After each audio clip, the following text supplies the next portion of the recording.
We all have our different reasons for using GoPros. Some of us are doing action shots. Some of us are doing vlogging. Some of us are doing cinematic stuff. Some of us are just documenting our days or events that are going on in our lives. None of those reasons for using a GoPro are wrong.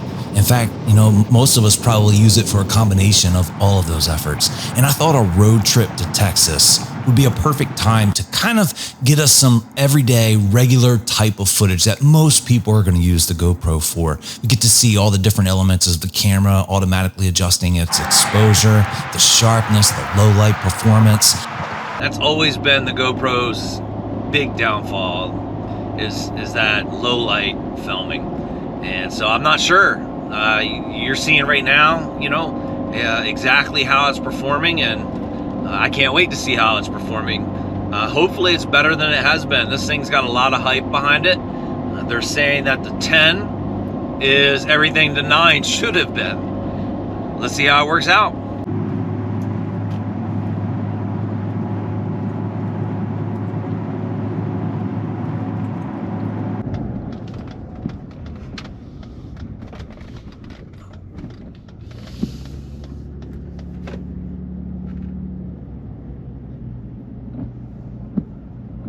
Well, it's 11, just a little after 11, and I was figuring on driving until about now and then getting a room somewhere.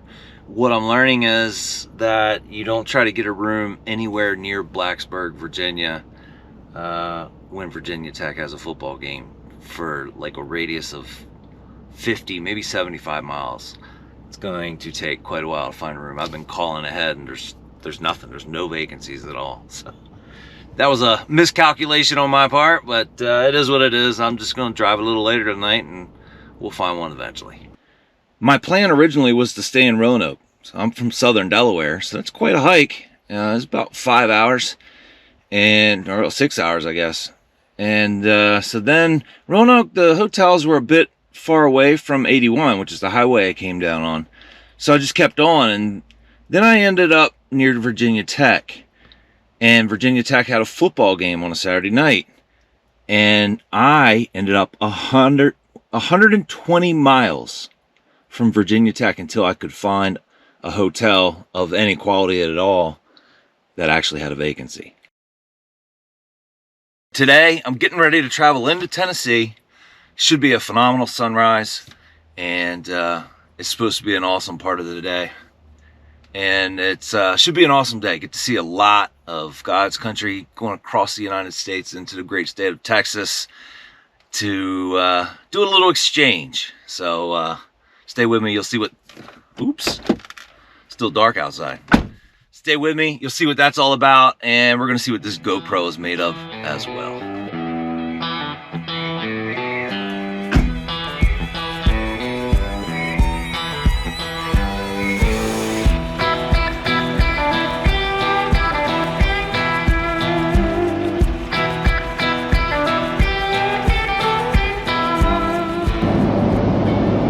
Welcome to the great state of Tennessee. I gotta say, Tennessee's not an area that I've traveled a whole lot. I've been through it, but I haven't really done any trips down here. I came close into the Smokies. I was in North Carolina, but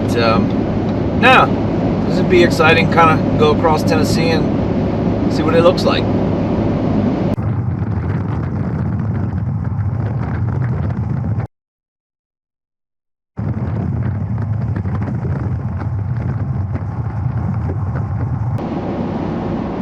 It looks like we're about to drive into a wall of fog.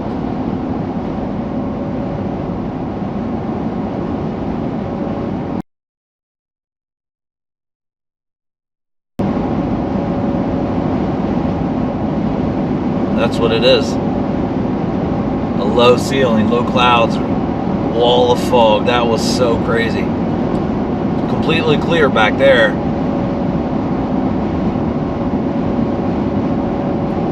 Not here.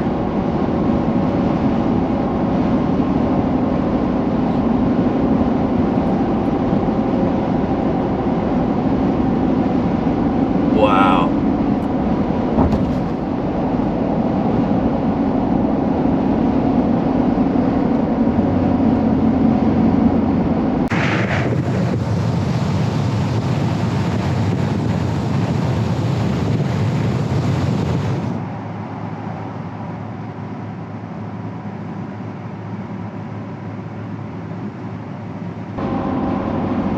Oh, there's a Texas tag, but still got quite a ways to go. It's quite a drive. You know, it's just a number when you're planning a trip like this. 21 hours, 14, or actually it's like 1,500 miles there and 1,500 miles back. But once you get in the truck, it becomes real. Let's talk about this GoPro, this new GP2 processor they have. GoPro has the highest resolution of 5.3K and delivers 91% more resolution than 4K and 665% more resolution than 1080. It means you're gonna have a great image. The GoPro is really putting out a great image now. Now, there may be some drawbacks to that. You've probably heard about some of the overheating stuff. And you know that the overheating has been an issue for the last several editions of GoPro, but we're hearing that the GoPro 10 really has some major issues with it. I haven't run into it yet. I do most of my filming in 4K 60, but I am going to try some 4K 120, which is a wonderful offering by GoPro. To make there's very few cameras that do 4K 120, especially at this price point. It may come at a compromise, but let's see. For those of you guys interested in my route, I was coming from southern Delaware, so I took 404 to 50 to get to DC. And then 495, I took the beltway around DC going north and then out of the city on 66 until I got to 81, then took 81 south. And I believe 40 west has been pretty much the only other main road I've been on ever since. 40 west, both 81 and 40 west, where I'm still on 40 west, so it's quite a trip, and we're coming into Nashville now. To be honest with you, it's a whole lot of nothing all the way through most of Tennessee. The eastern part of Tennessee was, you know, it was kind of beautiful with the hills and the mountains and all, but pretty plain ever since.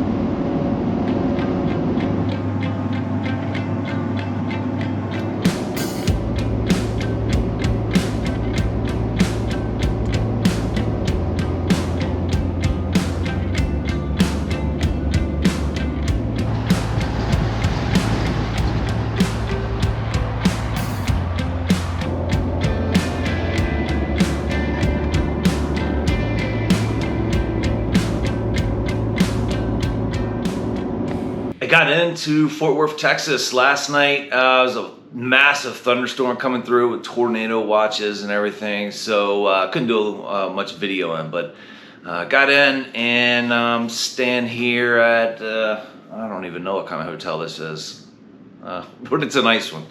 And my appointment to make my exchange is this morning at 9, so getting ready to go downstairs and get some food. And speaking of the exchange, what I mean by the exchange is, and some of you guys are gonna think I'm crazy, but you know, I bought a Ford Raptor in 2019, and it was a great truck at first, but then things started getting glitchy and you know, not holding up as well as I've known Ford's products to be. And I've been a Ford guy for quite a while, probably 10 years. I came across a custom brand of Silverado, the Chevy Silverado 1500. I came across a custom brand.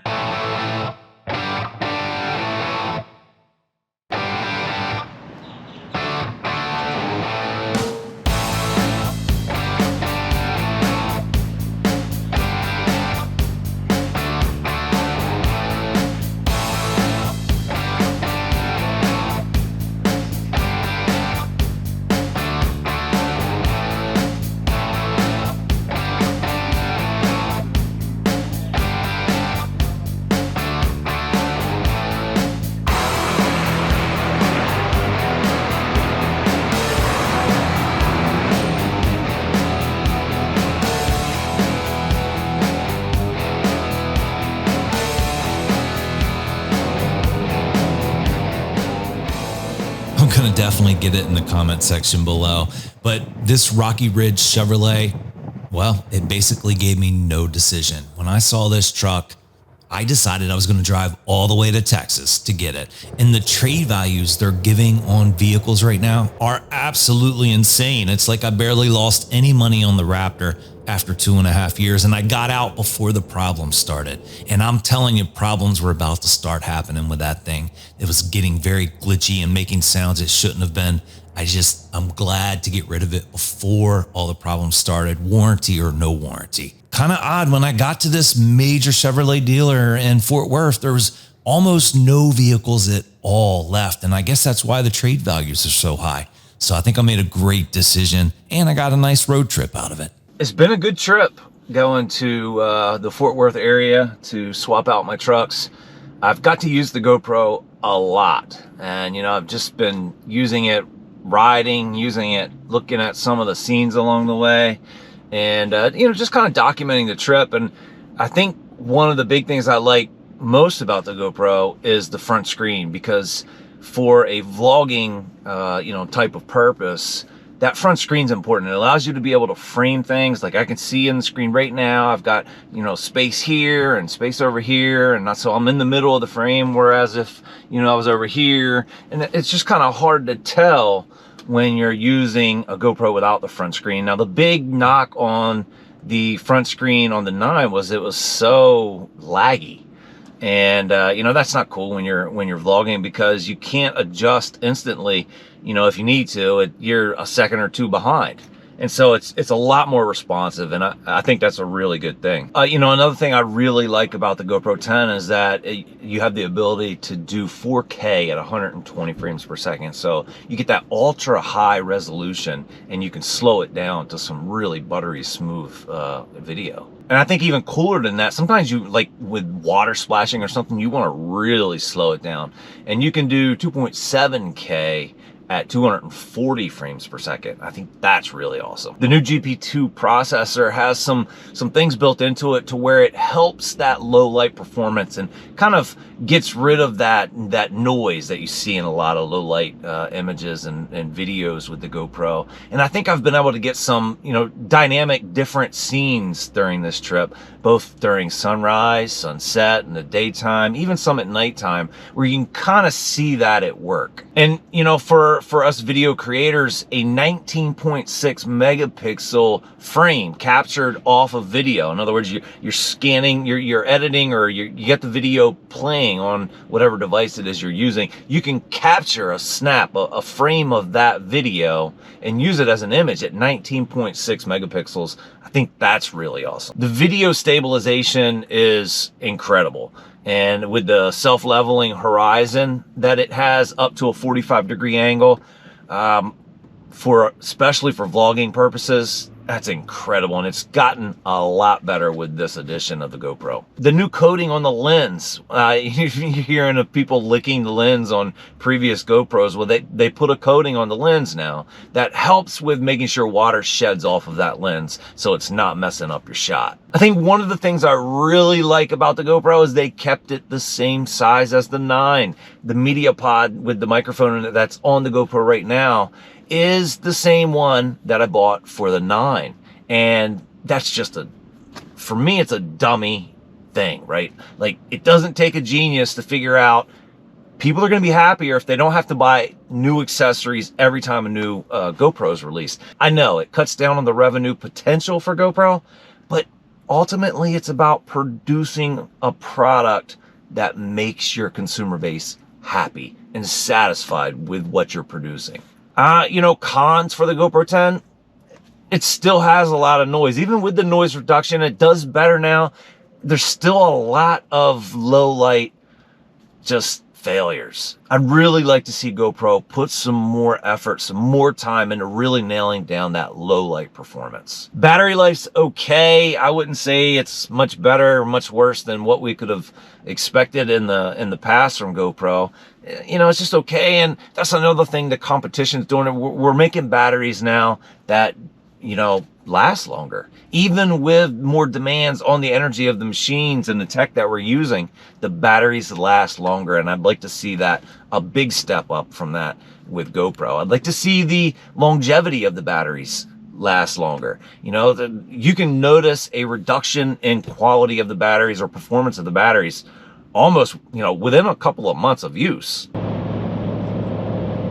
That's why they call it the Smoky Mountains. Eastern Tennessee is beautiful, but the middle and the western part of Tennessee, as well as the entire state of Arkansas, as far as going from east to west and west to east, woo, not a whole lot to see, guys. At the end of the day, I think the GoPro 10 is worth the buy, especially if you're a owner of one of the older model GoPros, say the 7 and back. The front screen and how fluent it is, the video quality, the sound performance, and all of the traditional things that come with a GoPro with that compact camera, backed by a brand that has taken good care of its consumers when it comes to warranty issues and performance. I think GoPro has earned a great reputation, and they continue to put out pretty good products. There's definitely things that they could do a little better, but I think ultimately they're helping us as video creators and just simple people who are documenting their activities capture the moment in a much better way, in a much more reliable way, and that's what really matters.